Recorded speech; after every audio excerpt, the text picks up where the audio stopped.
Welcome to the REI Foundation Podcast, where we cover all the steps and strategies to make your real estate dreams a reality. Now your hosts, Jason and Pili. Hi, everyone. Welcome to the REI Foundation with Jason and Pili. We have Mr. Kevin Dowling. I'm going to actually let Jason and Kevin introduce themselves because this is going to be a special episode where we are featuring OHA Partners. Take it away, Jason. All right. So introducing here, Kevin Dowling. Kevin, we go back a long time. Why don't you tell us a little bit about who you are, where you've been, and currently. How did you guys two meet? Sure. Sounds good. Well, thank you guys. Jason and I have known each other for well over 25 years. Scary. Very scary. Played athletics together throughout junior high and high school. Graduated in 1997. After that, I decided to go the military route. I joined the United States Marine Corps and served 5 years in the Marines. Stationed all over the world. Good old Camp Pendleton, California was my main duty station, but really had a chance to see Japan, Korea, Guam, Singapore. On the way to Operation Iraqi Freedom, stopped a couple additional places like UAE was pretty cool. And my last deployment was in support of Operation Iraqi Freedom in 2003. We were stationed out of Ali As-Salam, Kuwait. So that was a pretty neat experience. Wow. Awesome. Thank you for your service, Kevin. Yeah, thank you. Thank you. Wow. After 2003, had the opportunity to get out of the Marine Corps and basically jumped into an opportunity to finish up school using the Montgomery GI Bill. So I finished up both my bachelor's and my MBA using the Montgomery GI Bill and the post 9/11 GI Bill. And I had a really unique opportunity to do that side by side while diving into commercial and residential real estate. So over the past 14 years, I've been involved in both commercial and residential real estate. And then fast forward to 2016, as every great idea originates, ours was on the back deck, my back deck in my backyard over a couple beers and a barbecue. Jay and I kind of started just talking about our exposure in our real estate investments. And then it morphed into how multifamily was the way we wanted to go. And a lot of our thoughts and ideas aligned. And here we are today. So why'd you decide on apartment investing instead of small multifamilies, single families? Why apartment investing? Well, I like, and we like the ability to have a good asset that has value add components to it. So what we look for is our BC type apartments that have upside for occupancy, upside for rental increases. Maybe there's been some operational mismanagement over the years. So we like to target the mom and pops that Mr. and Mrs. Smith that have been owning the property since 1970, 1980, where we can get in there and do some interior renovations, have a professional management company come on board and increase operations and efficiencies. What else do you have to add to that, Jason? Well, yeah, it's as simple as if you have a single family house, you have one roof. If you have maybe 100 units, maybe you have just one roof. So your operational efficiencies, you can really get the most out of this where you can hire full-time staff for your property. You're able to pool basically investors' funds and buy larger assets. So you can ideally all benefit from the process of owning an appreciating asset. And on the same part, you can benefit from not only just your we'll say passive cash flow or cash flow if you're active in the property, but tax advantages, appreciation, depreciation. There's so many different ways, and including that you can leverage such a large property. Whereas if you were, say, buying Apple stock, you could buy $10,000 in stock, where if you want to buy an apartment, maybe a 4-unit in a certain neighborhood, you could put down $10,000 and possibly get a $100,000 4-unit apartment. So you're able to leverage yourself into apartments and really just create so much value by being able to use your money in a wise manner. So kind of going back to what Jason just said, you just talked about partnering up with other people. So it's not just you two that's in on this deal. And that's called, I believe, syndication. So one of you guys explain what syndication is for all of our listeners. Sure. Kevin? Yeah, I'll take it, and then Jay can jump in. So for the last deal we did, we actually did 80% financing with 20% of equity, and we raised the equity through a syndication, where basically we approached friends and family members with the opportunity to invest in our deal through a syndication. Nice. Correct. Yeah.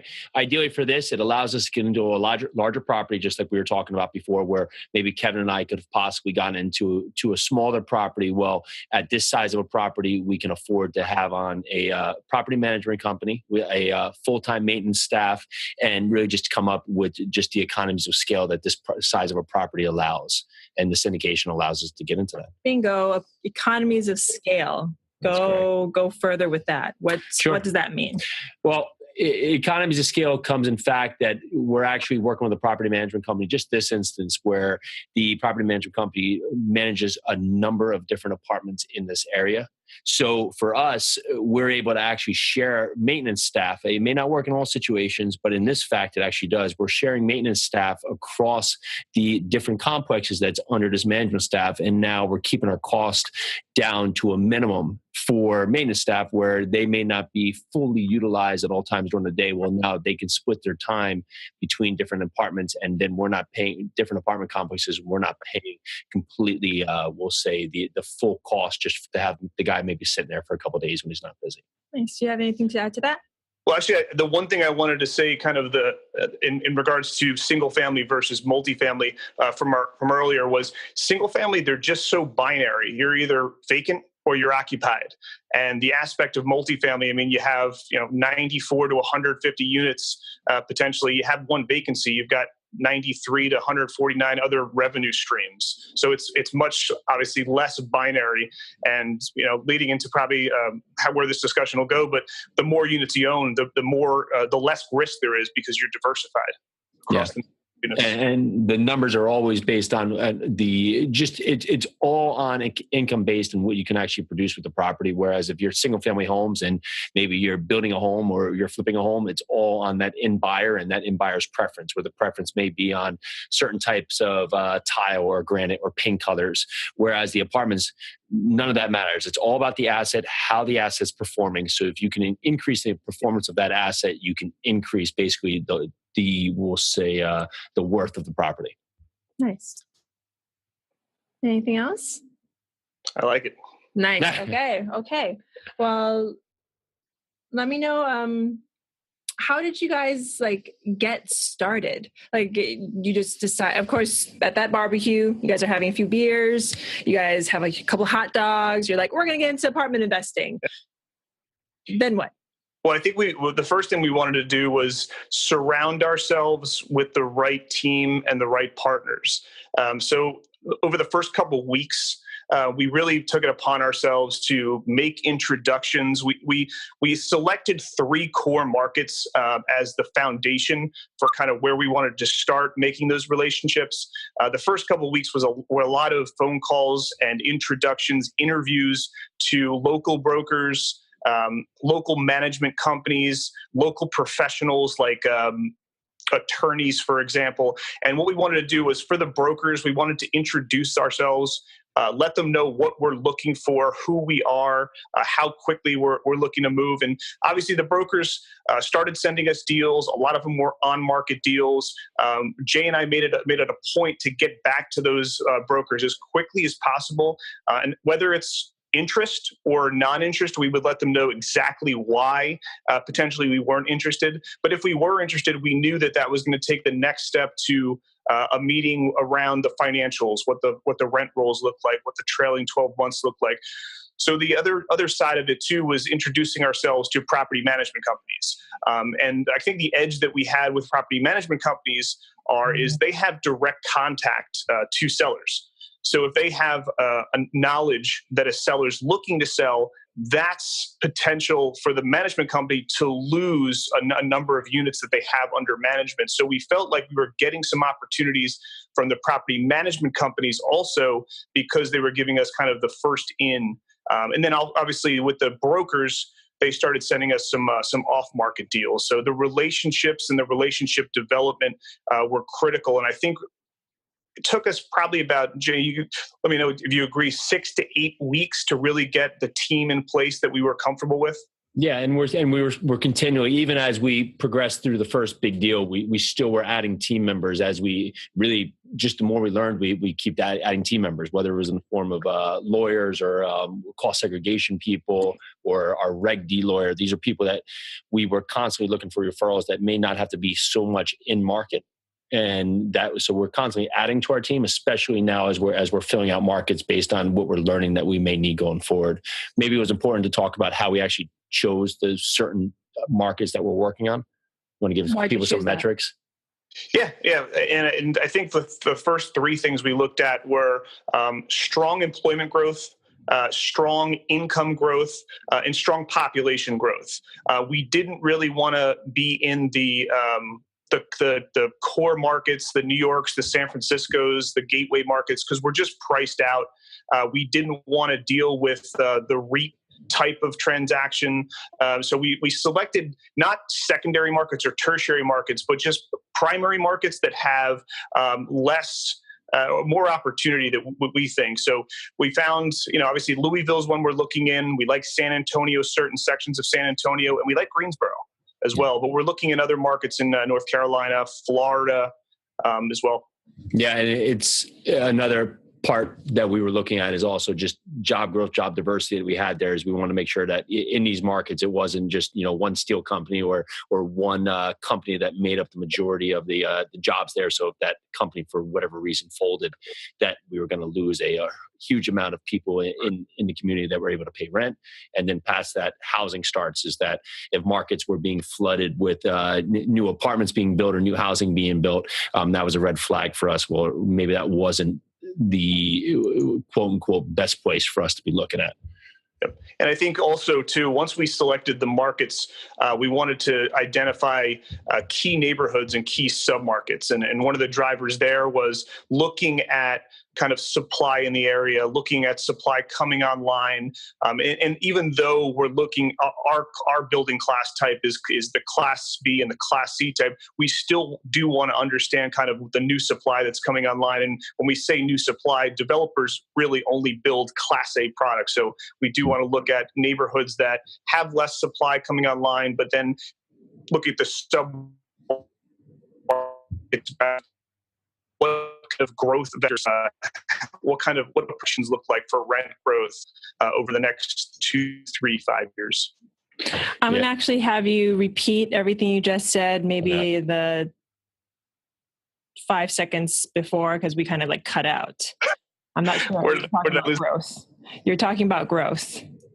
Growth. 3 to 5 year growth, and how people are building A-class properties, because of course they're not building BC Perfect. assets. Thank you for that. Yeah. Heard that. So developers building Class A product, not building a Class BC product. And even though Jay and I are looking in the Class BC universe, still understanding what inventory is coming online is huge. And then also, once we get down to the neighborhood and submarket level, getting an understanding for what rent growth projections look like for the next 2, 3, 5 years during our holding periods. So basically understanding the entire market. Yeah, well, we forgot one huge component was actually we are in New Jersey. So of course we're not in any of these markets, but we made sure that when we were targeting our markets, we said, okay, the factors we just touched on, plus where do we know people? And so it gave us boots in the ground. My sister's in Louisville. I have friends growing up. Kevin and I grew up with friends in Louisville. There's a lot of people, in Greensboro, we have friends, we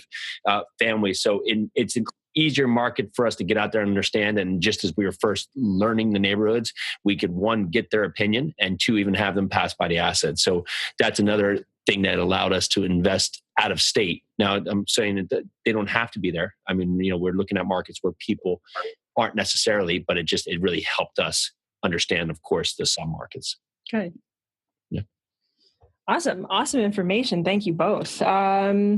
Let's go with goals. Actually, you know what? I want to go back to one thing you were talking about. We actually talked to Alex Franks on another podcast, and you both actually mentioned the power of basically follow-up.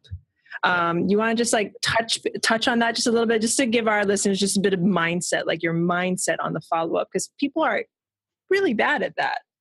Yeah, follow-up is huge. And I think it all comes down to timing. Timing is always the most critical element in relationships and in making calls and developing contacts and developing relationships with contacts. So I mean, without follow up, you're not going to catch them at the right time.